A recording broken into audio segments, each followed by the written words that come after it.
7절에서 16절까지의 말씀입니다. 히브리서 11장 7절에서 16절, 신약성경 365면에 있습니다.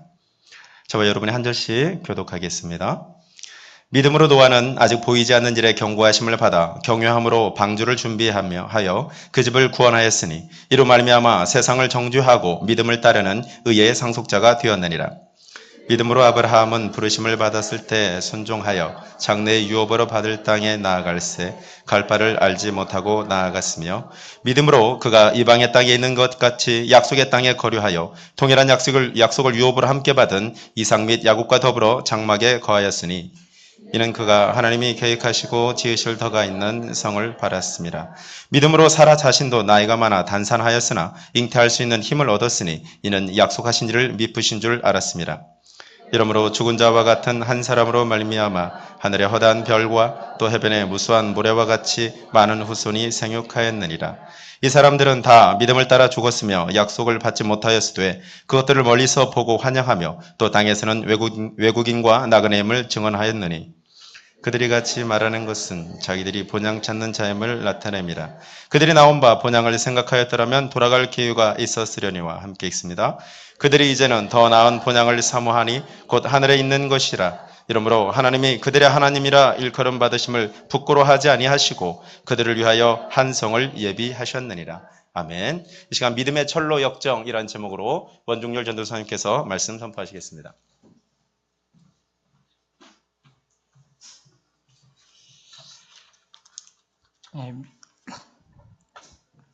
목요 심야 예배 오신 여러분 환영합니다. 서로 인사할까요? 예배하는 당신은 축복의 사람입니다. 다시 한번 고백합니다. 예배하는 당신은 축복의 사람입니다. 제가 신학교를 다니면서 성경을 읽다가 이 히브리서에 오면 많이 고민을 했습니다. 히브리서를 어떻게 읽는 것이 바람직할까? 근데 읽어도 너무나 어렵고 잘 이해가 되지 않았어요. 그래서 많은 전도사님들에게 여쭤봤습니다. 신약 성경 중에 가장 어려워하는 책이 어느 부분입니까? 물론 로마서를 선택하신 분들도 있지만 10명 중에 한 5명 정도는 히브리서다 이렇게 말을 했습니다. 그 이유가 뭘까 고민을 많이 했죠. 근데 졸업할 때쯤 돼서 찾아낸 결과는 내가 모세오경이 너무나 빈약했구나라는 결론을 내렸습니다. 그렇습니다. 여러분들이 히브리서를 잘 알게 되려면 또 이 말씀을 잘 이해하시려면 구약 성경에 나와 있는 모세오경을 잘 묵상하시고 이해를 하셔야 됩니다. 그랬을 때 예수님께서 왜 이 땅에 오셨고 예수님께서 어떠한 분이신가를 더 명확히 알아가실 수 있다라는 것이에요. 히브리서는요, 크게 네 부분으로 나눠질 수 있습니다. 첫 번째는 1장에서 4장이에요. 천사보다 더 훨씬 뛰어나신 예수님이다 라고 말씀을 해주고 있어요. 그리고 5장부터 6장까지는 큰 대제사장으로 오신 예수님이다 라고 말씀을 합니다. 그리고 8장부터 10장까지는 새 언약에 대해서 대제사장으로 오신 예수님께서 앞으로 어떠한 일을 감당하실까라고 언급을 하고 마지막으로 믿음의 온전한 주여 예수님께서 이 모든 것들을 감당하시고 이루어 가실 것이다 라고 끝을 맺고 있습니다. 히브리서는 다른 책하고 약간 다르죠. 저자가 불분명합니다. 물론 사도 바울로 생각하시는 분들도 있습니다. 그러나 기록이 되어 있지 않기 때문에 사도 바울이라 단정 지을 수는 없습니다. 글의 내용을 잘 읽어보면 꼭 그 편지를 이렇게 섞어놓은 듯한 인상을 줍니다. 그렇기 때문에 어떠한 기록을 단시간 내에 기록한 그런 책보다는 50년에서 90년 이 사이에 이러한 일들을 잘 기록해 놓아서 누군가가 엮어놓은 책이지 않느냐 이렇게 학자들은 생각을 하곤 합니다. 그런데요, 여러분들이 이제 히브리서 11장에 오면 많은 단어가 등장한 것을 볼 수 있습니다. 여러분들이 고린도전서 13장 하면 생각나는 장이 뭐예요? 사랑이죠. 그러니까 사랑장이다라고 생각을 하십니다. 그런데 히브리서 11장에 오니까 가장 많이 등장하는 단어가 뭐예요?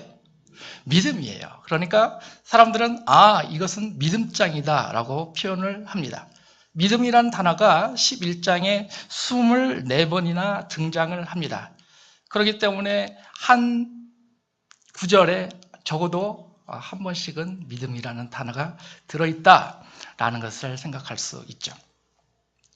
AD 50년에서 90년에는 어떠한 일들이 일어나고 있었겠습니까? 예수님께서 이제 승천하셨죠. 그리고 사도 바울이 많은 지역의 복음을 전하기 시작했습니다.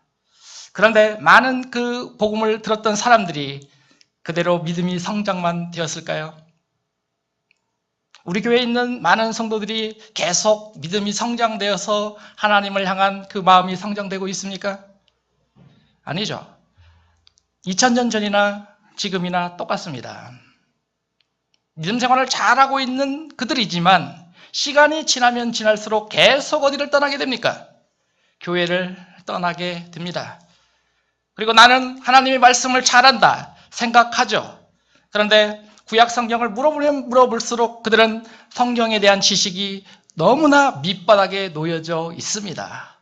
히브리서 기자는 이것을 지금 기록한 거예요.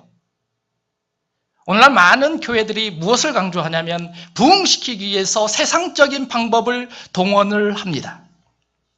그리고 사람의 힘으로 교회를 이끌어가고 사람의 힘으로 어떻게 하면 복음을 전할까 노력하고 있습니다. 그런데 히브리서 기자는 그걸 전혀 강조하지 않고 있어요. 어떻게 하면 구약 성경을 잘 풀어서 그들에게 성경을 전할 수 있을까? 어떻게 하면 이들이 교회를 떠나지 아니하고 잘 정착해서 하나님을 경외하며 예수 그리스도를 신뢰하며 살아갈 수 있을까? 고민하고 고민한 것입니다. 그리고 나서 오늘 11장을 기록해 놓은 것이에요. 오늘 말씀을 잘 보십시오. 수많은 인물들이 등장하고 있지 않습니까? 1절부터 40절을 보시면 많은 인물들이 등장을 하고 있어요. 그리고 그 믿음의 선진들의 본을 잘 받아서 너네들이 신앙생활을 하는데 큰 유익이 되어라 라고 선포해 주는 것입니다. 여러분들도 때로는 무너지고 있지 않습니까? 그럴 때마다 내가 갈급하고 내가 소망하는 구약의 인물은 무엇인가? 그렇게 바라볼 수 있다라는 거죠. 그래서 학자들은 이 부분을 뭐라고 표현하냐면 영예로운 신앙인의 전당이다라고 표현을 합니다. 다른 뜻이 아니에요. 우리가 양화진에 가면 뭐가 있어요? 선교사 묘들이 있죠. 비석들이 있죠. 우리가 그곳에 왜 갑니까? 그 선교사들 이름 확인하러 가는 거 아니죠. 그 묘비를 봄으로써 이들이 어떻게 예수 그리스도를 증거하다가 선교하셨을까, 순교하셨을까? 그걸 확인하러 가는 거 아니에요? 똑같습니다. 오늘 11장에 있는 이 모습을 보면서 우리가 신앙생활을 하면서 어떻게 하면 내 신앙생활에 유익이 될 수 있을까라고 적어놓은 책이다라고 할 수 있다라는 겁니다. 11장 1절을 잘 보십니다. 믿음은 뭐라고 되어 있습니까? 바라는 것들의 실상이다라고 되어 있습니다. 이 말씀을 보면 믿음의 정의를 우리는 찾아갈 수 있습니다. 믿음은 현재 속하지 않다라고 의미가 되어 있죠. 미래에 속한 것입니다. 그리고 미래에 속해져 있기 때문에 그 기대감을 가지고 우리는 믿음을 바라봅니다. 그래서 학자들은 믿음이란 정의를 할 때 소망이 필요하고 인내가 필요하고 그 결과로 어느 목적지에 도달할 수 있다. 이렇게 믿음을 바라봅니다. 이러한 믿음을 정리해 놓고 나서 이제 히브리서 기자는 3절부터 계속 믿음에 관한 증거를 풀어가기 시작합니다. 3절을 보겠습니다. 믿음으로 모든 세계가 하나님의 말씀으로 지어졌다라고 말씀을 하죠. 우리가 세상을 창조했다라는 말씀을 들을 때 많은 사람들은 무에서 유를 창조했다라고 생각을 하죠. 그러나 히브리서 기자는 그렇게 언급하지 않습니다. 없는 것 가운데 있었지만 거기에 무엇이 있었다라는 거예요. 하나님의 말씀이 있었다라는 겁니다. 그렇습니다. 창조론의 기본이 되는 것은 하나님의 말씀이 있다라는 거죠. 그렇기 때문에 무에서 유를 창조했다라는 것과는 사뭇 큰 차이를 나타냅니다. 하나님의 말씀은 과거에도 있었고 현재도 있고 앞으로도 계속 있습니다. 그 가운데 창조가 이루어져 갑니다. 이걸 여러분들이 믿음을 가질 때 바로 하나님을 온전케 믿을 수 있다라는 거죠. 제가 청년들에게 창세기를 강의하면서 창세기 공부를 하면서 제일 먼저 했던 말이 있어요. 그것은 창세기 1장 1절입니다. 태초에 하나님이 천지를 창조하시니라. 여러분들이 신앙생활을 하면서 이 말씀을 이해하지 못하고 이 말씀을 믿지 아니하시면 여러분들의 믿음은 헛것이죠. 왜? 창조주를 믿지 않기 때문이죠. 그런 사람들이 있으니까 계속 진화론을 공부하고 있는 거예요. 왜? 창조를 믿지 못하니까 그러는 거예요. 믿음의 시발점이 된다라고 하겠습니다. 그리고 4절에 들어가니까 이제 히브리서 기자는 가인과 아벨을 내세웁니다. 아벨은 죽임을 당하죠. 여기서 강조하는 것은 제사의 의미를 나타내고 있지 않습니까? 하나님께서는 누구의 제사를 받으셨냐면 아벨의 제사를 받았죠. 그러나 많은 사람들이 물질의 문제 또 정성의 문제로 바라봤습니다. 그런데 오늘 히브리서 11장 4장에는 다른 걸 바라보지 않아요. 아벨은 믿음으로 드렸기 때문에 그 제사를 받았다라고 기자는 단정 지어놓습니다. 그런데 중요한 사건이 하나 있습니다. 하나님께서 가인은 살려주셨습니다. 그런데 아벨은 죽이셨죠. 인간의 생각과 사뭇 다른 그런 인상을 주고 있습니다. 우리의 생각에서는 가인을 죽이는 게 당연하죠. 그리고 아벨을 살려서 예수 그리스도의 그런 족보에 들어갈 수 있게끔 형성시키는 게 당연합니다. 그런데 생각을 해보십시오. 아마 그때 아벨이 죽지 않았으면 아벨의 제사에 대해서 우리가 언급할 수 있겠습니까? 아니죠. 오늘 동영상에 누가 나왔어요? 주기철 목사님이 나오시지 않았습니까? 만약에 주기철 목사님이 그런 고통을 당하셨지만 순교가 없었다면 오늘날 우리가 이런 영화를 만들어낼 수 있겠습니까? 아니죠. 똑같은 상황이죠. 이것이 바로 하나님의 방법이다라는 것을 우리는 믿음을 통해서 더 크게 바라봐야 합니다. 그리고 5절에 등장하니까 에녹을 등장시킵니다. 에녹은 여러분들이 잘 아시다시피 죽음을 맛보지 아니하고 천국을 동행했던, 천국을 갔던 하나님의 사람입니다. 그가 하나님의 죽음을 맛보지 않고 갈 수 있었던 가장 큰 원인은 다른 게 아닙니다. 늘 하나님과 동행하는 그런 삶을 살았기 때문에 이런 결론을, 이런 위치를 얻어낼 수 있다라는 것입니다.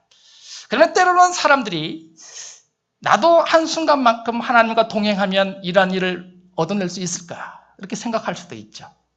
그러나 구약 성경을 잘 보십시오. 에녹은 무두셀라를 낳은 후 300년을 더 살았다라고 돼 있어요. 그러니까 300년 동안 더 하나님과 늘 가까이 동행하면서 살았기 때문에 이러한 죽음을 맛보지 않은 그러한 영광을 얻을 수 있었다라는 것이죠.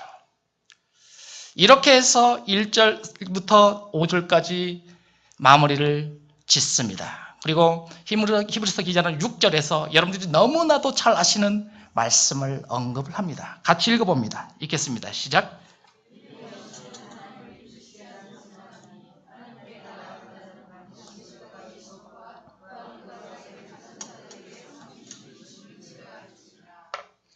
그렇습니다. 하나님께 나아가는 자는 다른 것이 아닙니다. 믿음으로 하나님을 바라봤을 때 하나님께서 요구하시는 것은 크게 두 가지로 나누어 갈 수 있다는 겁니다. 여러분들이 믿음을 성취하고 하나님을 바라보면 첫 번째, 하나님이 계시다는 것을 확증하셔야 됩니다. 그래야 여러분들은 올바른 신앙생활을 할 수 있게 됩니다. 그리고 두 번째, 히브리서 기자가 강조하는 것은 다른 것이 아니에요. 하나님께서 나에게 상 주시는 이심을 알아야 한다라고 말씀을 합니다. 그리고 오늘 7절 말씀, 드디어 히브리서 기자는 노아를 등장시킵니다. 여러분들 노아는 너무나 많이 들어보셨죠? 창세기 6장부터 9장에 등장하는 인물입니다. 창세기 6장 5절에 보면 그 당시의 상황이 어떠한 상황이 있는지 우리는 자세히 알아갈 수 있습니다. 당시의 상황은 사람의 죄악이 관영했다 라고 표현이 되어 있습니다.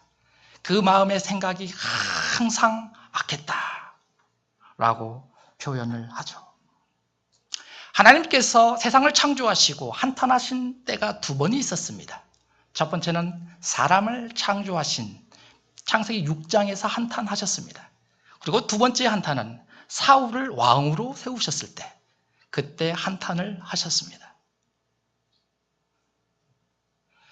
오늘날도 이런 일들이 많이 일어나고 있지 않습니까? 작년에 세월호 사건이 일어나지 않습니까?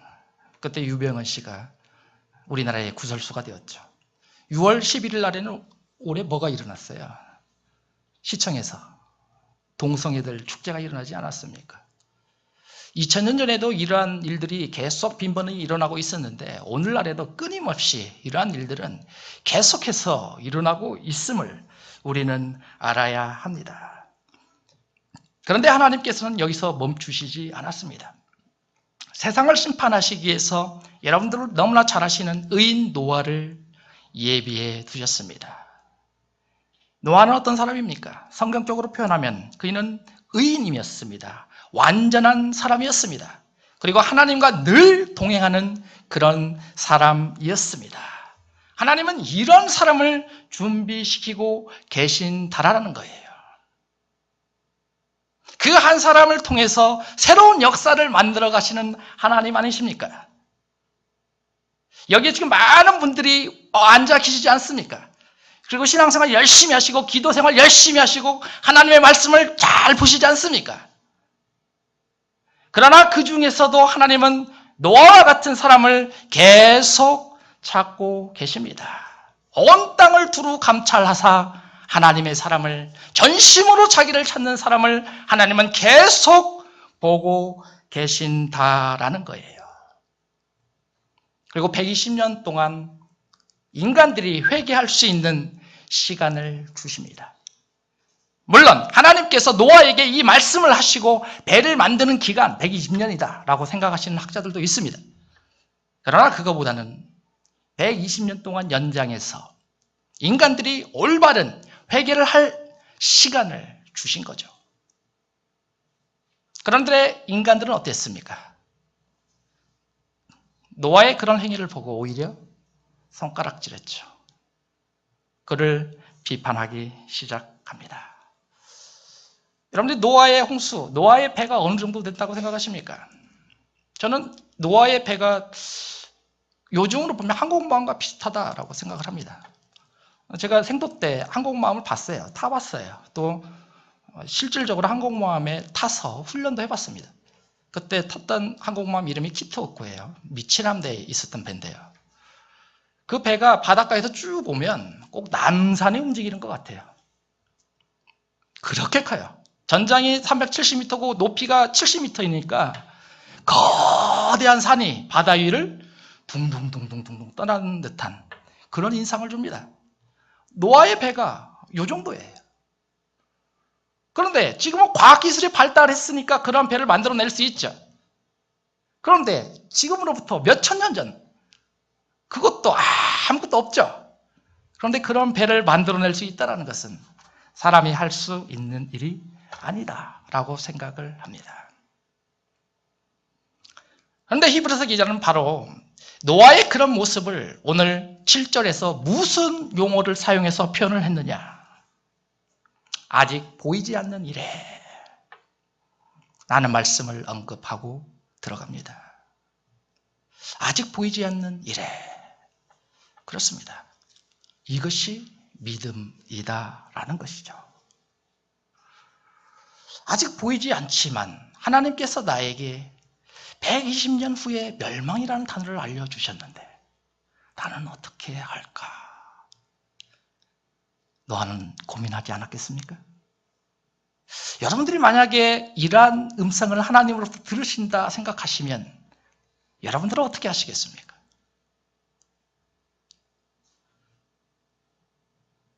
여기에서 우리는 노아의 믿음을 찾아볼 줄 알아야 합니다. 마태복음 24장 38절과 39절에서는 예수님께서 앞으로 있을 재림에 대해서 길게 말씀을 해 주십니다. 그리고 노아의 홍수 사건을 언급해 주십니다. 홍수 전에 세상 사람들은 놀고 먹고 마셨습니다. 시집도 가고 장가도 갔습니다. 중요한 문제는 이게 아닙니다. 홍수가 되는 날까지도 그들은 이러한 사태를 알아차리지 못했다라는 것이죠. 이것이 문제입니다. 우리 주변에 보십시오. 우리 교회 주변에 보십시오. 많은 유흥업소들이 있지 않습니까? 많은 윤락가들이 있지 않습니까? 그 가운데 우리 교회가 서 있지 않습니까? 우리는 본을 보이고 그들에게 회개시키기 위해서 말씀을 바라보고 기도를 하며 나아가고 있습니다. 그런데 그들도 우리를 바라봅니다. 그러나 그들은 회개하지 못하죠. 예수님을 믿기 전 저도 똑같았어요. 믿기 전 다른 곳에 가서 이런 유흥업 그런 데 가면 기독교인들을 보면 그들을 보고 비판하고 그들에 대해서 이해를 하지 못했어요. 성경 말씀을 바라보니까 나도 예전에 이런 생각을 했었구나 라는 것들이 찾아드는 겁니다. 그렇습니다. 과거에 있어 그런 행동이 그러한 모습이 오늘날까지 우리에게 그대로 내려오고 있음을 우리는 다시 한번 알아야 합니다. 그런데 이러한 일들이 왜 일어날까? 우리는 고민해야 되지 않겠습니까? 왜 밖에 있는 사람들이 저러고 있을까? 고민하는지 우리는 고민해야 합니다. 다른 것이 아니에요. 내 앞에 있는 현실이 문제인 거죠. 여러분들이 교회를 다니는 가장 근본적인 문제가 뭐예요? 내가 예수님을 잘 믿고 믿음을 통해서 하나님의 영광을 취하는 것, 그것이에요? 대부분의 신앙인들은 그렇게 생각하지 않습니다. 어떻게 하면 내 삶의 유익성을 찾을 수 있을까? 어떻게 하면 우리 가정의 화평을 찾아갈 수 있을까? 어떻게 하면 우리 자녀들이 잘 되어갈 수 있을까? 1차원적인 문제를 논하는 게 현실적으로 우리가 살아가고 있는 신앙인들의 본 모습이다라는 것이죠. 그런데 지금 히브리서 기자는 노아의 홍수 사건을 통해서 노아의 믿음을 통해서 그걸 강조하고 있지 않습니다. 하나님은 어떠한 사람인가? 하나님은 나에게 상 주시는 이심을 바라봐야 하는데 그걸 어떻게 하면 찾고 나아갈 수 있을까? 그것을 요구하고 있는 거죠. 상당히 깊은 메시지를 우리에게 주고 있다라고 생각을 합니다. 그 중심이 되시는 분이 누구냐? 바로 예수 그리스도다라는 것입니다. 그분을 통해서 내 어려운 과제, 내 어려운 삶, 그런 것들이 극복되어 갈 수 있고 그분을 통해서만이 하나님의 옆에 갈 수 있는 특권을 누릴 수 있구나라는 것이죠. 이제 노아를 통해서 모든 것들은 실판을 받습니다. 그런데 노아의 가족 8명만 구원을 받죠. 그런데 생각해 보겠습니다. 노아가 하나님의 말씀을 잘 들었다고 해서 노아의 가족이 구원받을 수 있습니까? 여러분들이 믿음 생활 잘 한다고 해서 여러분들 가족 구원받을 수 있습니까? 아니죠. 구원은 누가 받습니까? 내가 받는 거예요. 내가 하나님을 알고 하나님을 따라가고 하나님을 영접했을 때, 예수 그리스도를 영접했을 때 구원을 받는 거죠. 맞습니다. 방주 속에 입구가 몇 개예요? 오직 한 개예요. 그 길을 노아 혼자만 통과하지 않았어요.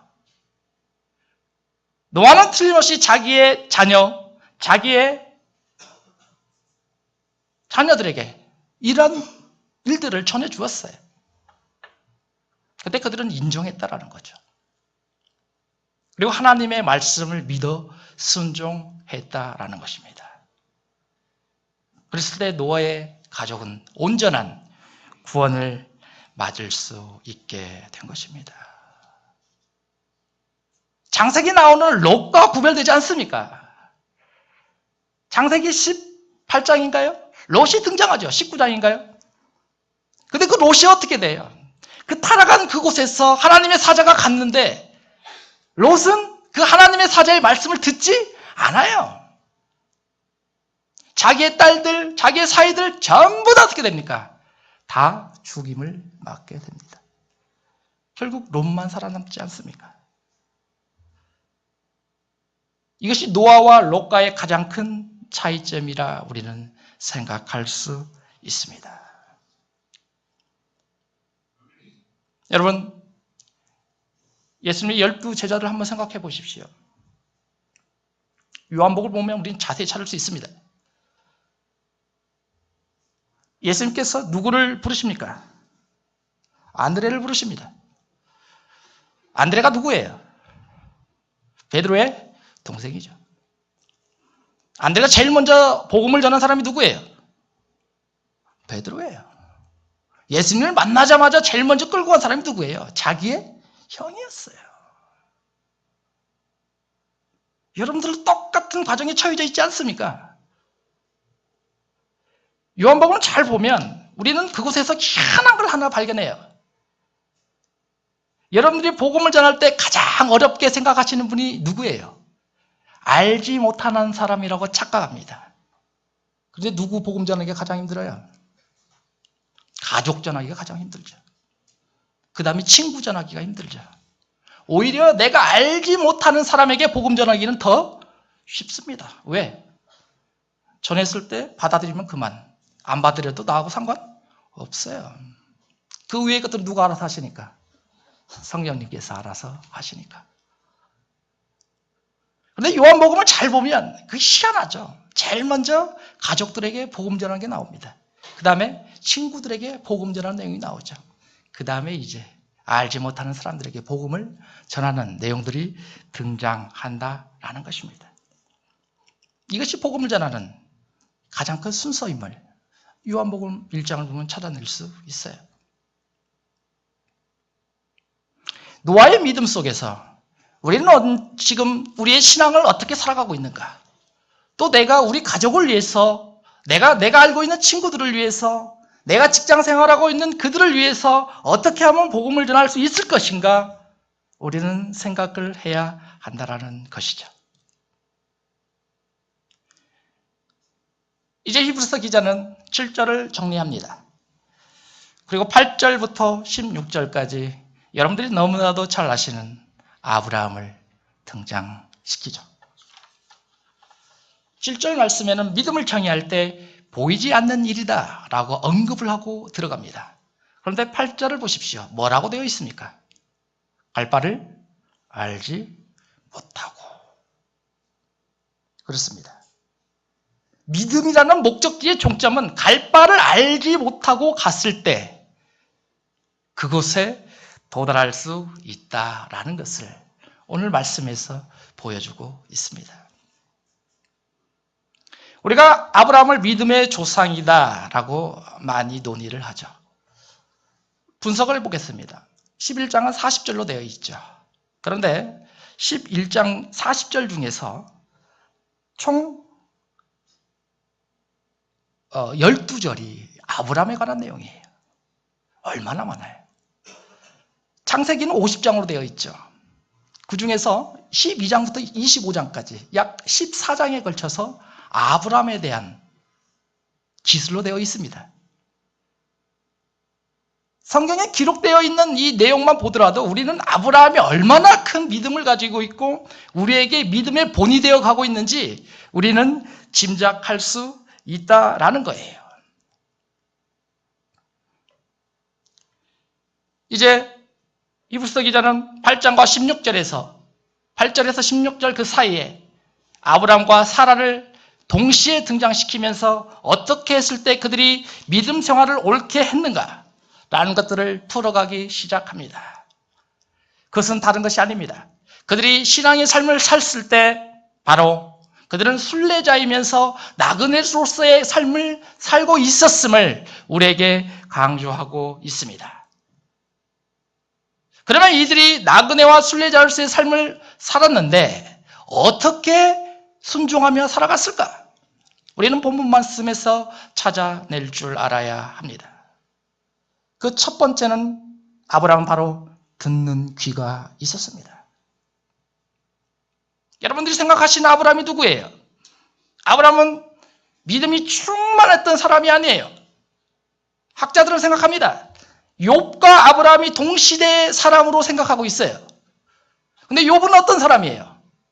당대 의인이며 완전한 사람입니다. 그런데 아브라함은 어떤 사람입니까? 갈대아 우르에서 우상을 섬기고 있는 집안의 사람이었어요. 그런데 하나님께서는 구속사의 역사를 이루어 가시기 위해서 인간의 생각으로 욥을 선택해야 하는데 욥을 선택하지 아니하고 우상을 섬기고 있는 아브라함을 선택하십니다. 그리고 이 땅에 메시아가 오실 그 역사의 과정을 전개해 나가기 시작하신다라는 것입니다. 아브라함은 듣는 귀에 민감했습니다. 창세기 12장 1절, 3절 여러분 너무나 잘 아시지 않습니까? 그 말씀을 하나님께서 전해 주셨을 때 아브라함은 민감하게 그것을 받아들였습니다. 그리고 그 말씀에 쫓아가기 시작합니다. 로마서 10장 17절 뭐라고 되어 있습니까? 믿음은 들음에서 나며 들음은 그리스도의 말씀으로 말미암느니라 라고 되어 있습니다. 그렇습니다. 아브라함은 하나님의 그 음성에, 하나님의 그 말씀에 주저하지 않습니다. 그리고 하나님께서 말씀하신 그것을 쫓아가기 시작합니다. 창세기를 보면 여호와께서 아브라함에게 이르시되 라는 말씀이 계속 등장합니다. 그 말씀의 의미는 무엇이에요? 아브라함은 하나님의 말씀에 민감하고 거기에 반응을 하며 쫓아가고 있다라는 거예요. 그랬을 때 하나님께서 아브라함에게 계속 지시하시고 요구하시고 그렇게 순종하기를 원하였다라는 거예요. 여러분들은 하나님의 음성을 듣고 계십니까? 여러분들은 하나님께서 인도하시는 그 길로 가고 계시냐라는 말씀이에요. 여러분들의 마음속에 예수님께서 나에게 이르시되 이러한 말씀을 듣고 계시냐라는 것입니다. 아브라함은 이러한 언급에 대해서 반응하지 않을 때도 있어요. 그럴 때마다 아브라함에게 닥쳐온 일이 있습니다. 그것은 뭐냐면 자기 아내를 누이라고 속인 거예요. 두 번째 사건은 뭔지 아세요? 바로 네 몸으로 말미암아 씨가 날 것이다 라고 말씀을 하셨는데 결국 이스마엘을 출산하게 됩니다. 기가 막히죠. 우리의 신앙생활에 있어서 이렇게 하나님의 말씀을 잘 듣고 듣는 길을 가지고 신앙생활을 하는 것은 무엇보다 중요합니다. 아브라함은 여기서 멈추지 않았습니다. 아브라함은 하나님께서 듣는 귀를 가지고 발로 뛰어다니는 순종하는 발이 되었습니다. 8절 하발절과 9절 말씀을 잘 보세요. 그렇습니다. 믿음은 이론적인 게 아니죠. 믿음은 발로 뛰어다녀야 합니다. 행동하는 삶이 뒷받침이 되어야 합니다. 그래서 야고보서 2장에 야고보서 기자, 예수님의 동생이 그걸 기록해 놓지 않았습니까? 행함이 없는 믿음은 결국 죽은 것이다 라고 말씀을 합니다. 하나님께서 아브라함을 부르셨을 때 아브라함은 어디로 갈지 몰랐습니다. 갈 바를 알지 못했습니다. 그의 나이가 75세였어요. 여러분도 상황을 바꿔보세요. 여러분들이 현재 75세라고 하는데 그 장소를 떠나라고 해요. 사람이라는 것은요, 이상해요. 나이가 들면 들수록 향수를 가지게 돼 있어요. 미국에서 평생을 살다가도 죽기 전에 어디 가고 싶다고 해요? 고향 한국에 가고 싶다고 하지 않아요. 똑같은 거 아닙니까? 아브라함도 75세가 돼서 갈대아 우루 이제 하란 땅에서 잘 정착하고 있는데 나그네와 순례자처럼 또 떠나라고 강조하십니다. 그 음성을 또 들려주십니다. 그러나 아브라함은 멈추지 않죠. 그의 발걸음은 하나님의 음성에 민감하게 반응을 하기 시작합니다. 단호한 결단력이죠. 이것이 아브라함의 배짱 아닙니까? 그렇습니다. 나그네와 같은 삶을 살기 위해서는 항상 발로 뛰어다녀야 합니다. 오늘 성경에서 아브라함은 어디에 거주했습니까? 장막에 거주했어요. 장막은 고정되어 있는 집이 아니에요. 언제든지 움직일 수 있는 집이에요. 하나님께서 이동하라고 한다면 그 말씀에 민감해서 즉각 순종할 수 있는 거처가 장막이에요. 그곳에서 아브라함 혼자 살았습니까? 아브라함, 이삭, 야곱 그 3대가 장막 생활을 했습니다. 왜? 하나님께서 언약하신 그 일들을 이루어가기 위한 하나의 행동이었다라는 거죠. 아브라함은 장막을 지을 때마다 이동을 해서 장막을 세우는 그곳에서 가장 먼저 한 일이 다른 게 아니죠. 그곳에서 하나님께 제사를 지냈습니다. 예배를 드렸다라는 것이죠. 늘상 이렇게 순종하면서 발로 뛰어다니면서 하나님을 민감하고 받아들였을 때 아브라함은 이제 하나님으로부터 믿음의 순례자다. 나그네의 삶을 산다. 갈 바를 알지 못하고는 살아가는 믿음을 가지게 된다. 라는 것을 알게 된 것입니다. 13절을 봅니다.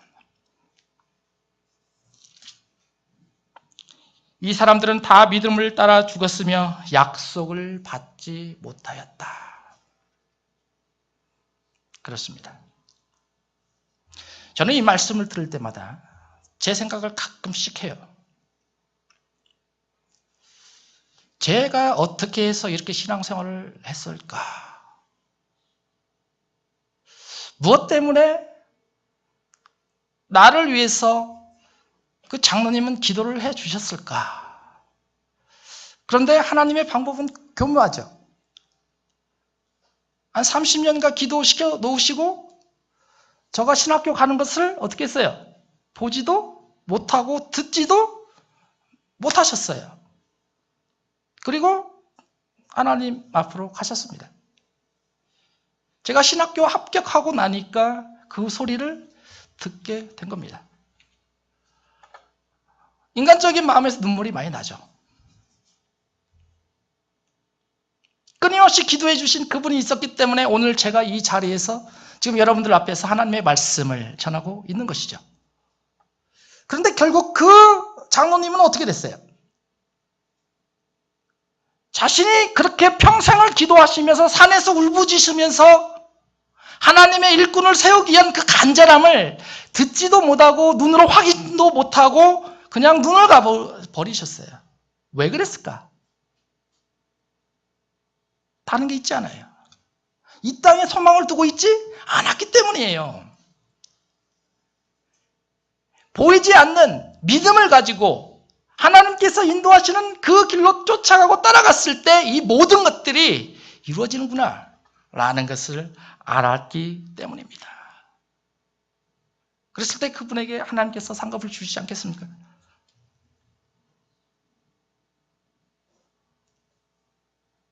이제 아브라함은 하나님께서 말씀하시는 데에 대해서 듣고 발로 뛰면서 행동했죠. 그러나 여기서 멈추지 않아요. 아브라함은 눈을 가지고 있었습니다. 여기서 같은 눈은 이 아이가 아니에요. 비전이에요. 여러분들이 신앙생활을 하시면서 이런 비전을 가지셔야 된다는 거예요. 아브라함도 하나님과 동행했을 때 이러한 비전을 가질 수 있었다라는 것입니다. 왜? 하나님께서 계획하시고 하나님께서 인도하시고 그 길을 쫓아갔었을 때 아브라함에게 자기가 생활할 성이 있음을 알았기 때문이죠. 그리고 자기가 본향을 찾는 자임을 알았기 때문입니다. 빌립보서 3장 14절에 사도 바울은 말을 합니다. 둯대를 향하여 그리스도 예수 안에서 하나님에 의해서 부르심의 상을 쫓아가노라. 그렇습니다. 바울도 자신의 목숨을 버리면서 그렇게 복음을 전하고 그런 고난을 이겨낼 수 있는 것은 다른 게 아니었죠. 아브라함과 똑같습니다. 부르심의 상을 쫓아갈 수 있는 믿음을 가지고 있었기 때문에 이러한 일들이 일어날 수 있었습니다. 그런데 우리가 신앙생활을 하면서 큰 장애물이 하나 놓여져 있습니다. 그것은 뭐냐면 마음의 흩어짐이죠. 사람은 이성적인 생각을 가지고 있기 때문에 동일할 수 없어요. 여러분들이 신앙생활이 아무리 좋다가도 내일이 되면 또 무너질 수 있습니다. 그게 사람이죠. 이러한 흩어짐을 가지게 되면 나도 모르게 다른 방향으로 나아갈 수밖에 없습니다. 그런데 사람들은 어떻게 생각해요? 그 길이 정답인 걸로 생각을 하죠. 똑같이 부산을 가는데 어떤 사람은 KTX를 타고 가요. 근데 어떤 사람은 어떻게 가냐면 버스를 타고 전주를 지나 광주를 거쳐서 우회하면서 돌아가죠. 목적지는 어때요? 같습니다. 그런데 도달하는 시간이 어때요? 다르죠. 그렇습니다. 우리는 날마다 하나님의 말씀, 하나님의 인도하심에 민감했을 때 그 목적지를 우회하지 아니하고 곧바로 가실 수 있다라는 거예요. 아브라함이 갈대아 우르 하란 땅을 떠났을 때 얼마나 마음이 어렵고 무거웠겠습니까? 70평생을 이제 아버지와 함께 하란 땅에 와서 먹고 살만하니까 재산도 이렇게 착 불어나니까 또 자기의 수발을 들 수 있는 종들도 생겼으니까 근데 하나님은 또 시험하시지 않습니까? 그때 또 떠나라고 하시는 거죠. 여기서 멈추지 않죠. 사람은 잉태할 수 없어요. 나이가 몇 살이에요? 90세예요. 태수가 다 끊어져 버렸어요. 하나님께서 그 사라에게 네 뱃속에서 아기가 난다고 하는데 사라가 어떻게 해요? 웃죠. 웃어요. 비웃음입니다. 하나님 그런 소리 하지 마세요. 나는 인간적인 방법에 의해서 이제 생명을 잉태할 수 없어요. 근데 놀라운 사실이 발생하죠. 인간적인 방법을 떠나서 드디어 아브라함과 사라는 100세 하나님의 방법을 통해서 아기를 낳지 않습니까? 그분이 누구세요? 예수님 아니에요? 이삭이죠. 인간의 방법을 통해서 예수 그리스도가 이 땅에 오실 수 없다라는 거죠. 예수님의 족보가 이어져 가긴 가야 하는데 인간의 방법을 통해서 이렇게 이어져 가는 게 아니라 하나님의 주권, 하나님의 방법을 통해서 내가 이뤄가겠다라는 하나님의 커다란 계획이 이 속에 숨어져 있었습니다. 여러분이 이러한 일들을 듣고 여러분들이 이러한 생활을 하시게 된다면 여러분들이 현재 어떻게 내가 믿음 생활을 하고 신앙 생활을 이끌어 가야 될지 다시 한번 생각하지 않을 수 없습니다. 오늘 아브라함은 뭐라고 했습니까? 제일 먼저 듣는 귀를 가졌다라고 말을 하죠. 멈추지 않습니다. 그리고 발로 뛰어 다녀야 됩니다. 행함을 해야 한다고 했습니다.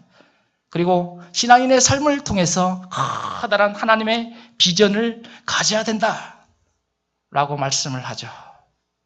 그것이 바로 믿음의 본질이다 라는 것을 우리에게 전해주고 있습니다.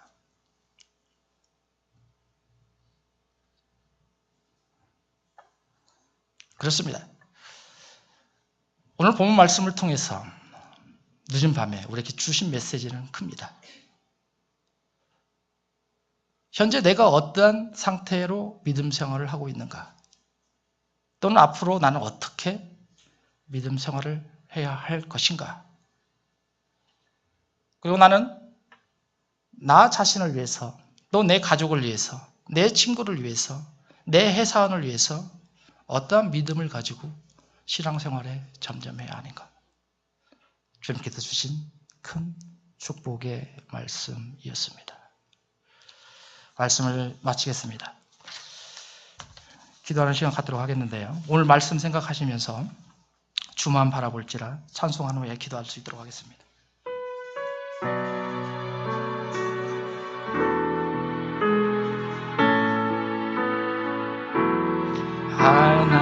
하나님의 사랑을 사모하자 하나님의 평안을 바라보